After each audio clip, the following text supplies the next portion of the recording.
হ্যাঁ তুই তো দাও ছিল কই যাস নাই গেছি তো কোন সময় আইসি তো সারাদিন না কোথায় আইলাম আগে খাওয়া দাওয়া করলাম তারপরে পাইছ হ্যাঁ কেনা ওই মামার কিছু তোর রাতে বসে গেছ না হাইতে বসে আমি কি হাইতে গেছি বসে কেনা শাশুড়ি গেছে কি আনছে? খালা শাশুড়ি করছে তোর মামা শুনে কি আনতে লাগে তুই তো জামাই ধরা খেয়ে আইছি আমি ধরা খায় আপনার গলা ফাঁসিলেও দড়ি আছে এক কাছে আপো জামার কাছে এসে সময় ধরা খায় তোরে মানে জামাইজন ফাটাইবো কিন্তু কেন ধরা খাইছে মানে ওরা লোক জামাইজন ফাটাইবো কে এই গাঁটা কইতে ঢুকে লইছা মাইন্ডের কথা না কথা কিন্তু সিরিয়াস যে জামাইজন পাঠান যাবো না যেহেতু ধরা খাইছি অন্য লোক পাঠাই জামাইজন পাঠান যাবো জামাইজন একটা দাবি করতে পারে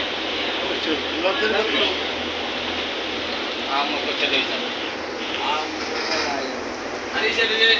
যে ফোন দিছিল হ্যাঁ